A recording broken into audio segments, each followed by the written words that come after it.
Cooperation in the church is the title of the lesson we skipped on July the 7th. And Jerry said that's what he was going to do tonight. He didn't tell me, but that's what he said last Wednesday. And so I looked at it a little bit today, and I you never know what's going to happen. But anyway, the key verse is probably not found in our lesson text at this time. No, it's in Philippians chapter 2 and verse 2. The key verse is, fulfill ye my joy and be like-minded, having the same love, being of one accord and one mind. Cooperating. And can you spell cooperation with two letters? Yeah. Just two letters. Spell cooperation with just two letters. There's two ways to spell it. U.S., us, or W-E, we. That's in one of our principles here, in this Teachers Quarterly here, and I thought that's something that's good. I like that. You can spell cooperation either U.S. or W-E in two letters, and that's it. We're together in doing it. And the central truth is cooperation is a key attitude of the effective church. And a couple of Sundays ago, we Sunday evenings there, when we talked about what was the title of that particular lesson? Was it the maturity of the church? Probably was. Yeah, maturity of the church. There was maybe another one as well. We were talking about the eye cannot say to the hand it has no need of him, and so forth and so on. And we touched it just a little bit. We didn't actually use the word cooperation, but the eye has a job, and the foot has a job in your physical body. Okay, and each of your members has a certain duty and a certain job. And Jerry kind of touched on this. There's when he said the more comely parts, and that if you look it up, it does say. I looked it up, and it says beautiful. The word comely means beautiful. And the more comely parts have no need. Now, sometimes a man's haircut and so forth is good looking, but, us men, we see the women's hairstyle, and sometimes that's real attractive. But what use is the hair just to cover the head? It don't have the same important use, quote unquote, important use as the hand or the opposing thumb. It's just there, Okay, the thumb, well, it ain't bad looking. You know what I mean? Unless it's broke or something. But you see my point. Well, that's what we learned a couple of weeks ago on maturity. But and I saw another one here. I put an exclamation mark beside this, and this is something to consider, and I'll just read it for you. A church is no stronger than its fellowship, and it is no bigger than its visitation. I don't know if I could add any more to that from other areas there, but I mean, a church that has a lot of good fellowship, and I'll tell you this part here, this church has good fellowship. I would say this is a strong church, even though there's only 10 or 11 of us here tonight. It's strong because we fellowship. I've told Tyler, I said, if all of us lived within 6 or 8 blocks of each other, wow, what would it be like? Hey, I had a raccoon in my garbage can over the weekend. If I'd have been real close to Jerry Keenan, I said, Jerry, come over and bring your trap and see if we can get this guy out, and you take it back up into Lawrence County. But he lives clear over there, and I don't know his schedule. But if we'd live in the same neighborhood, we might know each other's schedule a little better, and we could. But as spread out as we are, we still fellowship, and our prayer chain brings us together. our prayer chain. I seem like I'm impressed with that prayer chain. Every time it's needed, it seems like it gets an answer. And I'll testify here too now. The last time my culvert was about to overflow, I texted Linda, and I don't know why I didn't think of Jerry. I got Jerry's phone right on my phone. And it says Jerry Keeney. I can find it easy. I don't know why I didn't call him. But when she texted back and she said she'd tell Danny and the girls, well, I know Emily. and I had to tell her the next Sunday morning, as soon as I got that text back, it quit raining. And it not only quit raining, in 30 or 45 seconds, the sun come out. And then a neighbor that I'd talked to before, not him personally, but his wife, good preacher up there, he'd come by and moved a plank. I mean, a big piece of plywood, this wide probably, and about like that. And he moved it out of there, and after that, you could probably just see it go down, because it wasn't raining. That was holding it up. But the cooperation and the prayer chain and answers of prayer. This is the cooperation. I think our prayer chain is the best example that we have of cooperation in our church.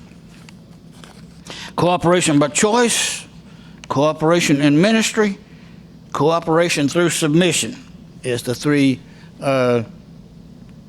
things there. The first is in Acts chapter 6, 1 through 7, and then the other is 1 Peter chapter 5, 1 through 7.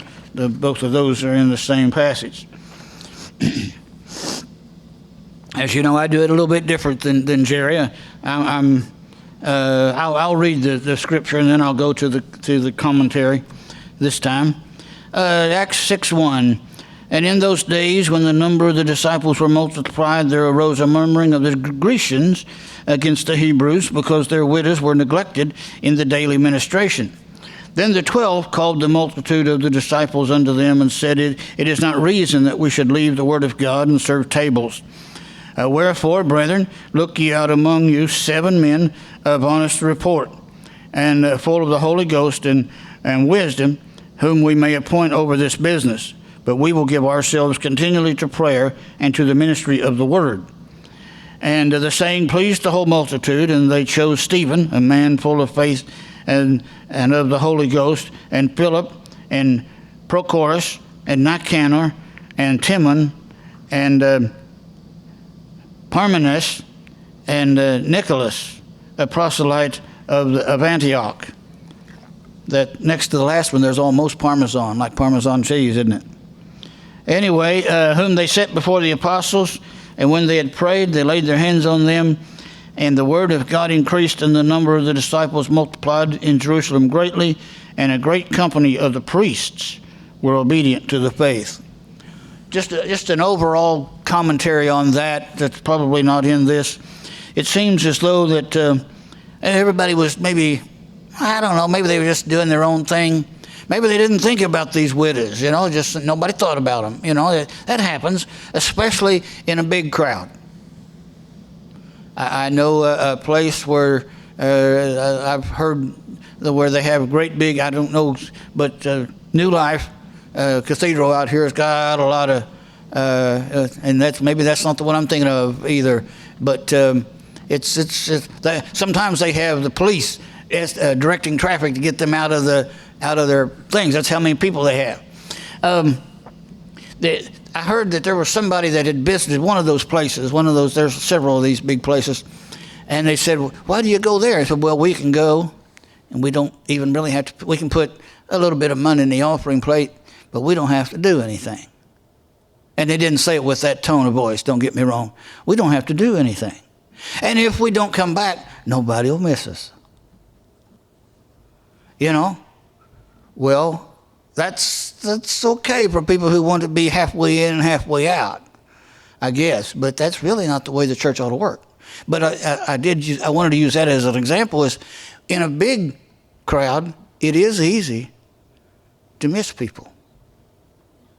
It is easy. Oh, they haven't been here for 2 or 3 weeks. I hadn't noticed that. Well, because you had a lot of people, and so on. But when it was noted that these were neglected, well, we'll get this done. And they appointed these 7 men to do that. And when they got it done, it seems as though the crowd, even those who were not Christians as yet, noticed how they cooperated, and they were impressed, and they became part of the church themselves. Even it says, to the company of the priests were obedient to the faith. In other words, there were, it's a little bit like some of the political parties today. Everybody's not like the people at the top. There's a lot of people, there's a lot of good people in each of these political parties, but there are some bad people running it. And I don't want to say too much more about that in a way. But there were priests. There was a priesthood that saw to it that Jesus was crucified. But there were some of the lesser priests, if you want to say lesser, Nicodemus was a member of the Sanhedrin. And I feel like he was converted. I think it was Nicodemus and a man, Joseph of Arimathea, that took the body and buried it or put it in the tomb. I believe it doesn't say, but from what we see there, it appears that they became believers. And so it doesn't say who they were. It doesn't say here, you'd give any names, but there were some that were obedient to the faith. Okay, let's read some of the commentary. In a previous chapter, we have learned of the great generosity and sharing of the early church. For generations, the Jews had been dispersed into many nations, as is revealed in chapter 2, when they all come together for the Passover and so on, and had adopted the languages spoken in the countries where they were. Doubtless, some were Greek proselytes. A complaint was registered among the Greek-speaking women. The distribution of alms and food had become a massive task, and they felt there was an unequal treatment. There is no evidence that their complaint was ungrounded. Racial prejudice is hard to crack. Yeah, well, these just from Greece. They're not, I know you. I mean, you're my friend. I've known you for years. I hear you have a little extra. Well, that possibly could have been. And then prompt action averted a crisis. And at least, what's that word? I guess it means averted it. But anyway. Or put it off. And fortunately, the apostles had received the sanctifying grace at Pentecost. Jesus had promised that when the Comforter came, he would teach and guide. And in John 14 and in chapter 16, they were wise in involving the new disciples in the decision making, and gave reason for the need of action and division of responsibility. The spiritual must have priority over the temporal. For them, the spiritual had to have the priority. But there were other things that were temporal that other people could do. And neglect of the word is fatal to the preaching. They had to tend to the word because they were preaching. But other people could do these things. And as I was thinking, talking about division of responsibility. One thing, and I asked him later, because he was here a couple other times. Don Lohr was here to speak for us, and he made mention of that one of his college professors told him that as a pastor, there's 5 ways a pastor, I guess that's maybe one way to say it. It said and there was like praying, mostly preaching, or visitation, and a couple of other things. And his professor said, pick one, or maybe 2, and concentrate on that, because you're not going to be able to do all of them, he was told. And it's right. One person can't do it all. One person can't do everything. One of them, if I remember right, he called it administration. In other words, I'll just not because I'm me, but just because I'm up here talking. I would say, Sandra, you do this or that. Steve, you do the other. Bill, both you Bills do this job over here, and the thing gets done. That's one way to pastor. You need a larger congregation for that, of course. But I mean, some people can teach the little kids and some people can't. Some people can teach teenagers and some people can't. And that's just the way it works. so on. But sometimes, as I said, the cooperation in the church is what we have here. That's what we're studying. While the general church was involved in the process, the appointing was reserved by the apostles. Barclay observes that these were not men whose duty it was to talk, but were chosen for public service. In other words, the ones who were taking care of these people, they weren't necessarily going to be the preachers. They wasn't necessarily going to be the Sunday school teachers, in a sense. They wasn't going to be the one to go knock on doors and visit and bring them back in, but they could do this. This is what they could do. Character was the primary qualification, not wealth or business experience. It would be a great improvement if today's churches chose only deacons who qualify. Here they are the scriptural qualifications for deacons, men trusted by the general public. You ought to have people that outside that can trust you too, see. Spirituality and practicality is a seven a sacred or locked in number? There's 7 men here he's talking about. Or would 3 persons qualify to be better than any number not qualified? You think about that. Here they had multitudes to choose from. A new church may be severely limited. And I did think about this one time, and I'll just share you what I thought. I thought, what is a fully operating church, or I had another word too, I think, but I think a church that would have enough to have your members of your board, however many you choose to have, and have somebody that could run against them. And you do this all the way down. You have, and in my situation, you would have a general board. You have a Sunday school board. The Sunday school superintendent would be the chairman of that. And you don't have to change. I'm not telling you. I'm just thinking about this. A fully, and then you have to have a lot of members. So you have to have a lot of people. A missionary board, which might just be 3 people, home missions, foreign missions, and the coordinator to make sure. And then a membership committee so that you can screen the people who wants to be members.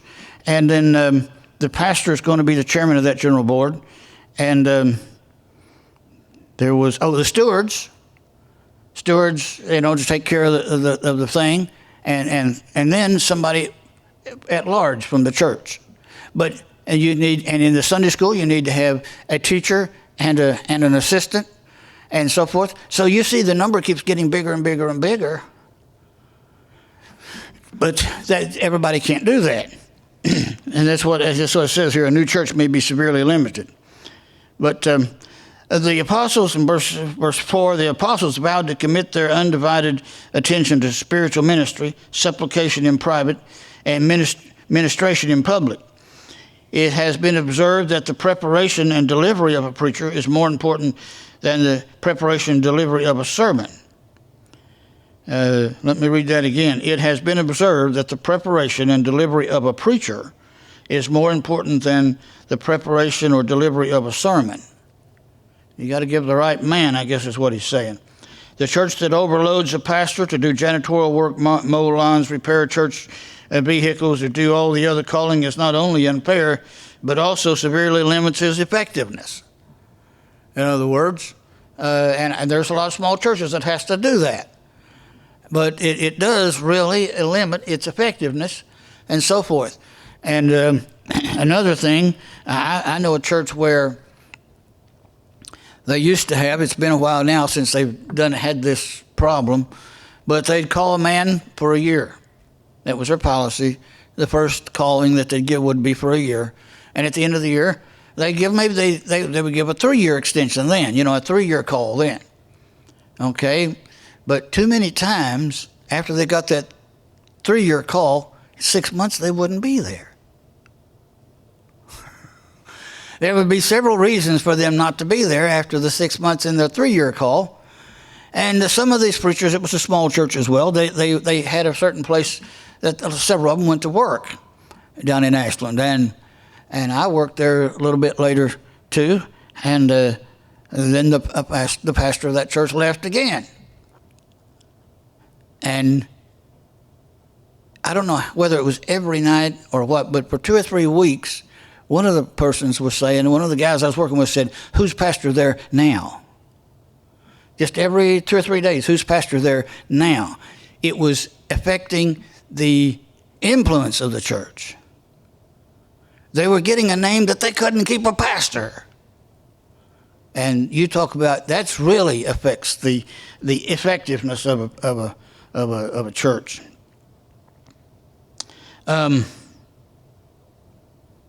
Apparently, God does not assume responsibility for the pastor who overloads himself with unnecessary obligations. I'm saying sometimes it has to be, but sometimes the pastor, well, I'm the pastor, I'll do it. So he'd be, that's the type of man. Verse 5, the task was accomplished and harmony preserved. The fact that the men chosen as deacons had Greek names reveals that the apostles showed favor to the murmuring group, a rare display of fine Christian spirit. In other words, if you got a bunch of Hispanics coming to church, well, make sure it's not, make sure that person is ministering to them can't speak a lick of Spanish. No, that ain't going to work too good. If you have somebody, if you got 15 or 20 people that can hardly speak Spanish, or hardly speak English, and you have somebody that can speak Spanish fluently to them, hey, okay, then that'll bring them together. It is significant that the first named deacon was a great defender of the faith and among the first martyrs, and that the second became a successful evangelist whose 4 daughters were gospel preachers, it says in this commentary. The Bible says they prophesied. They did prophesy. And that's the prophets in the Bible days are same as preachers today. And the priests in the New Testament are like preachers today. This was a sort of installation service for carefully chosen men. Without prior models or instruction, the church was beginning to function as an organized body. And that's an impressive thing, too. A lot of times nowadays, this church has been here over 100 years. And we're getting kind of thin, so we might, if we have a revival and people coming in, we may not have too many models to refer back to. But a few years ago, you could say, well, this is the way just Pennington did it, or this is the way that so-and-so did it. And you'd have some models. You'd have some examples of how it was done, see? And I'd say that Sandra taught class downstairs a little different than Sister King taught class. But, it was a situation there. And then the next one could say, well, I'll pick one or the other that I want to be like, and so on, if they knew both of them. Of course, the synagogue had its elders and system of laws, but this was new ground. The laying on of hands was an ancient custom in prayers for healing and for induction to office. The apostles and elders served as God's middlemen, implying that power from the highest throne above flowed through them to the subjects of their ministry. And that's what I touched on in one of my last messages here, the presence of God. With the presence of God's with you, you have power. And that flows. That's what flows. That's what we're talking about here. The power from the throne. The apostles, released from the temporal duties to apply themselves to spiritual matters, bore instant fruit in the church growth. Churches, take note. And note again the thrilling language of the recorder. The word of God increased. The disciples' multitude greatly. Man, I think one time I counted within the first year the 3 major, and I'm just talking about 3 meetings. I think there was 15 or maybe 20,000 saved in the first. I'm counting in the first year. 3,000 on the day of Pentecost. Was there 5,000 at Antioch? 5,000 at Samaria? And another 5,000 when Peter and John said, "Silver and gold have I none," and they healed the man there. That was 15,000 or more saved within the first year. Man, and I, are you ready for a revival? Are you ready for a thing like this? If there was about 120 in the upper room, and there was 3,000 saved that day. If we had 12 here, we might got close to 12 here right now. If we all really experienced a Pentecost, could we handle 300 new ones coming Sunday morning? You'd have to have the power of God with you. You'd have to have the power of God on you. You'd have to have the presence of God with you. And he could do it. It could be done if we get in one accord, one mind, and have the power of God on us. The addition of chapter 2 has been changed to the more rapid mathematical term of multiplication. In Acts chapter 2, the 3,000 that was added to the church daily. Now he's talking about multiplying, which means there's 3,000 and here's 2 or 3 more 3,000s. You know, wow. Adam Clark considers the conversion of priests of the greatest of all apostolic miracles. And you do, that is something to consider. I made mention of that a minute ago.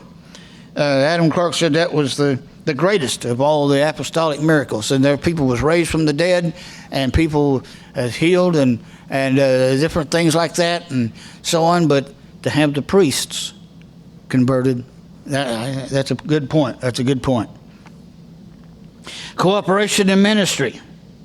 And I'll read that. The elders, 1 Peter 5:1, the elders which are among you, I exhort you, who am also an elder. Paul says he's also and a witness of the sufferings of Christ. Peter it is. Peter, not Paul. Also a partaker of the glory that shall be revealed. Feed the flock of God which is among you, taking the oversight thereof, not by constraint, but willingly, not for filthy lucre, but of a ready mind. Neither as being lords over God's heritage, but being examples to the flock. And when the chief shepherd shall appear, ye shall receive a crown of glory that fadeth not away. Not as being lords. I think Brother Rodney might have made mention something about this Sunday, at least to refer to it a little bit, that the pastor's not supposed to be, he didn't use these words, not supposed to be the boss. He's supposed to kind of work with you. And it's not all his job to do things. It's the job of the church to do some things as well. Not that he's exempt from doing some of those things, the pastor. It's this. I did hear someone say once at another church, it's the job. It's the pastor's job to study and tell us what's in the Bible. And then she said, "Well, we can study some, but she was depending on the pastor to do just about every bit of it." But I think God speaks to each of us. He can talk to each one of us, and we can get something out of it. Okay, now the commentary here. Peter, now an aged apostle, chosen by Jesus himself to the church's highest office, wrote to the Christians scattered throughout what we call Asia Minor, and here adopted the title of a fellow elder. He had seen the glory in John 17 and Luke 9, but now he was anticipating the full and future glory not far ahead. The Jewish eldership reaches back to the time of Moses, when 70 elders were chosen to assist him, and the word elder there probably refers to the age rather than office. And at least it refers to the heads of the houses, which is usually, the oldest one in, the oldest man there, and so forth. And in verse, in that first verse, he also says, "As a witness of the sufferings of Christ." I'm wondering if he was. Well, the Bible does say that after they took him, Peter followed afar off. You can sometimes be away and you can still see what's going on. He might not have been right there at the cross, but he saw other sufferings as well.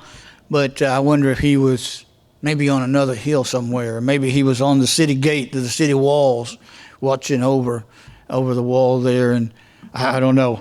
But anyway, I just had that thought just the other day, just earlier today when I saw that.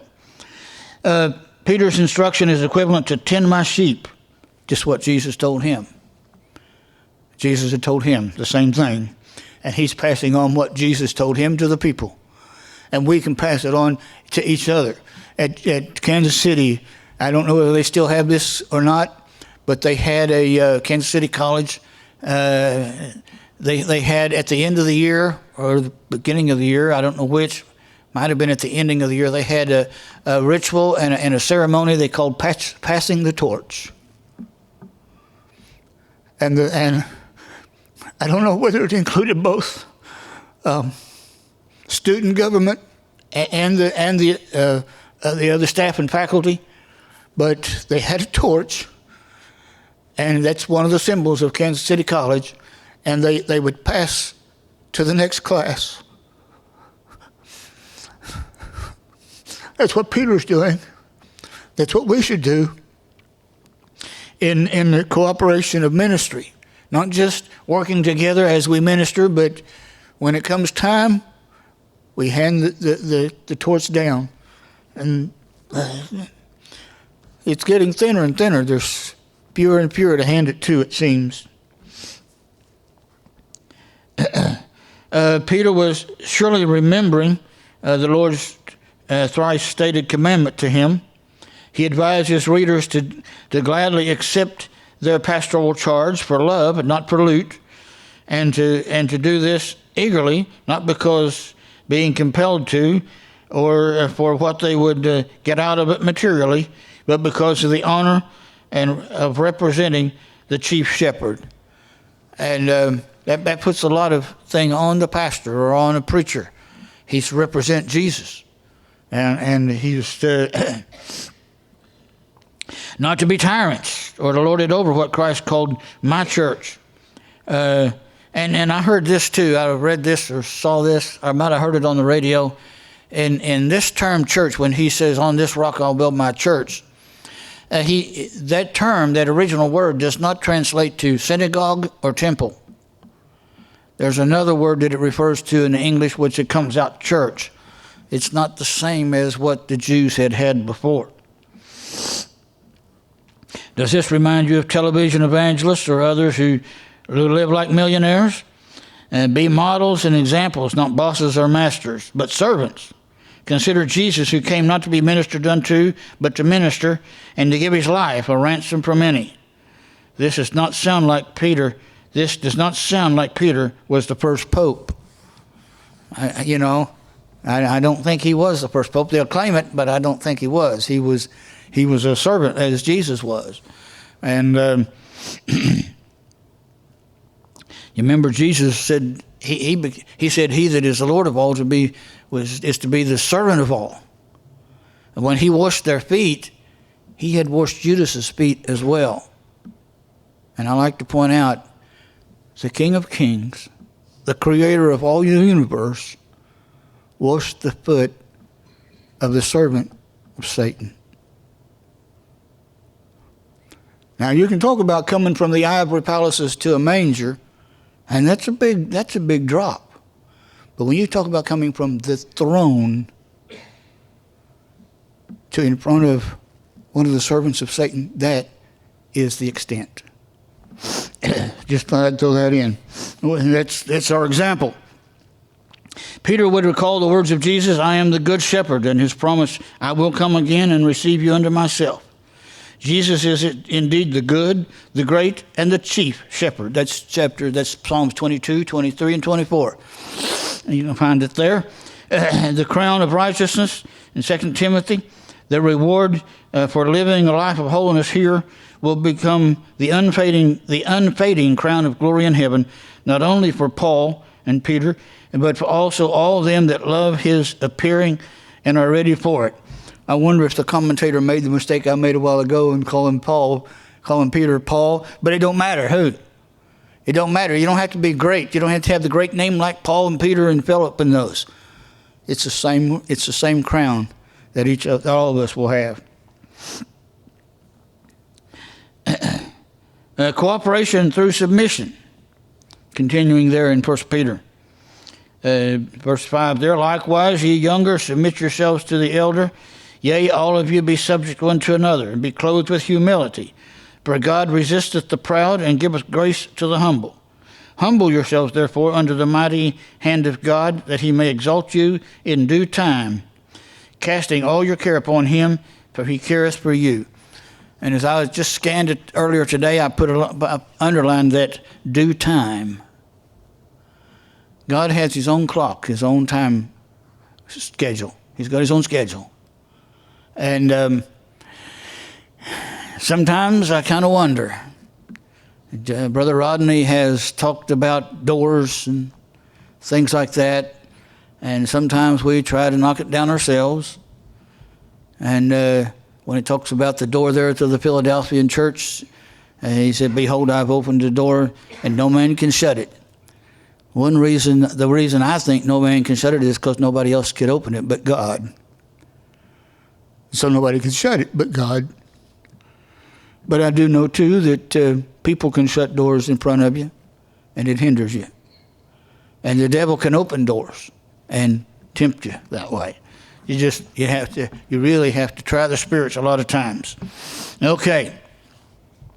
Verses 5 and 6, it says, as in verse 3, Paul urged the elders not to lord it over their charges. Then he made the appeal to the younger, or those inferior in office, as Clark suggests, Adam Clark there, not to assume equality with their elders. Rather, he advised the golden mean of mutual submission by the manifestation of a humble spirit. In other words, there is this thing of to honor your brother above yourself. But you have to also consider you're still equal in a sense. Somebody's not been around church a long time, then they just don't know. And you have to kind of be careful with them, and be patient with them. But somebody that's been around a long time, if you know he has, you should ask. So you could ask questions and get answers from them. But let's see. Rather, he advised. Mutual respect is the way of Christ likeness.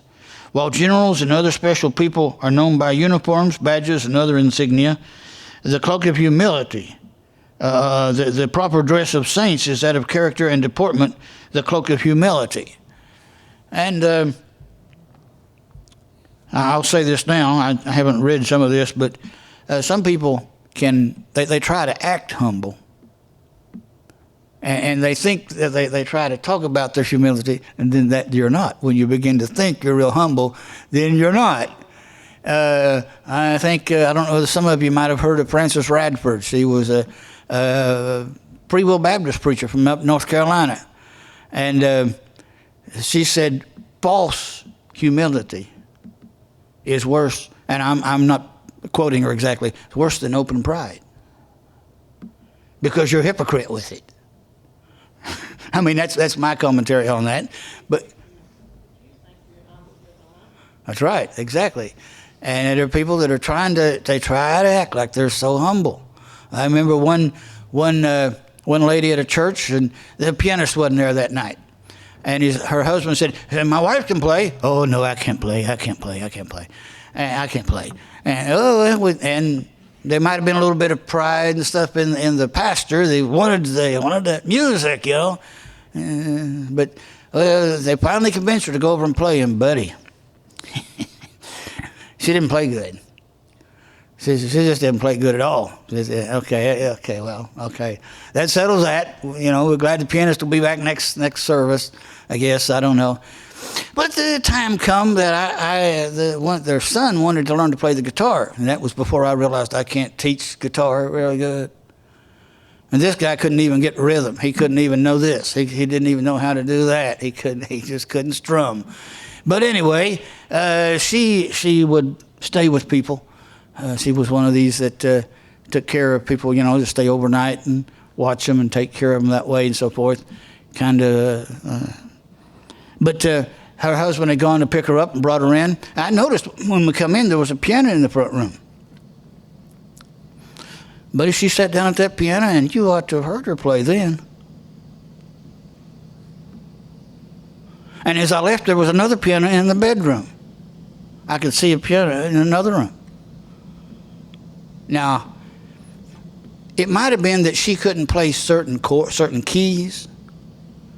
It might have been that she couldn't play certain things. But I have to wonder why she did so bad at church. When, buddy, she tore the piano up when she come and sat down at the house. I just have to let that. The term "be clothed" means literally to bind on you the clothing of a slave. Be clothed in humility. To bind on the. This was modeled by Jesus when he took a towel and washed the feet of the disciples. God resisteth means that God sets himself against the proud person. Solemn thoughts. I might include that in some of my scary scriptures message. Note the reaction of Job in Job 42 and of Isaiah in Isaiah 6. Due time is God's time or proper time, and his timing is perfect. You know, they wrote a song not too long ago. I don't know as well, and since I'm 70, it's been not too long ago for me. But, well, what's the title of it? Even when he's 4 days late, he's still on time. Yeah, Carolyn sings it. He was 4 days late coming to see Lazarus, but he was right on time. Okay, his timing is a lot different than ours. And humility and service describes our duty now. Exaltation is later. We can wait for God's time. There's a lot of things in my life personally that I want to make it to heaven. I want to make it to heaven because and just let me finish everything I want to say. I'm sure there's things that people have misunderstood me. People have misunderstood things about me, and they've in lots of places. And I want to see those things, not because I want revenge or even anything for myself. I just like to know that I just want to go there. I don't want to miss heaven by any means, you know. But it'll be set right at Judgment Day. Everything will be set right at Judgment Day. And the last verse here, casting your care upon him, for he careth for you, is a deliberate act and wise. Anxiety and anxious care destroy peace of mind. Worry is the interest we pay on the troubles we borrow, and then they never happen either. Most of the time, the things you worry about never happens. You ever notice that? Still, it is normal to have concern for our personal safety, health, and well-being. It is interesting to know that the two cares of our text are two different words in the original text, the original language. Our care is that of division or distraction, or to be drawn into two different directions. His caring is that of a personal concern for us. The cure of care is trust. And sometimes I think they don't have an actual really good close. Cooperation by choice, cooperation in ministry, cooperation through submission, and cooperation with Christ. Cast all your cares upon him. And it's not necessarily to be, presumptive. Well, God will take care of it. Sometimes that's all you can say, God, because you can't do anything about it. But cooperation with Jesus Christ as well. And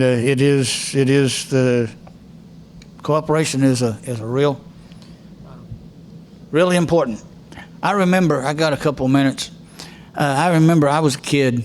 I don't remember the first time that Mother and Daddy did it, but Mother was a youth director as well, and in some places, and she did a skit. Her and my dad would sing, and I remember it the second time they did it. She's playing the piano and starting to sing, and Daddy started singing another song. Now, in the skit, it was planned that way. He started singing a completely different song. She said, Charles, well, I think we decided, well, I thought this, and they talked back and forth, like they was having and, well, okay, we'll do this. So they started on this song here. So Daddy started down the chorus instead of the verse. He said, well, we're spending time, we need to get this done. Well, yeah. And I don't know what all else they would do, but the object was cooperation. It was going bad because they was doing two different things. And I think another time he started off fast, or she started off fast, and the other was slow, and it just didn't work good. You know what I mean? And at that particular time, Mother was a little disappointed with one of the people. We had a new pastor, and he started. Well, he kind of, what's going on? He kind of got a little concerned look on his face, and one of the other persons said, just give him, oh, okay, but Mother was wanting to go through the whole thing for his sake, and I don't know, he might have tried to, I don't know, but I mean, they did a good job of messing it up to show what discoordination is. Sometimes you can learn what something is by learning the opposite of it, and so on.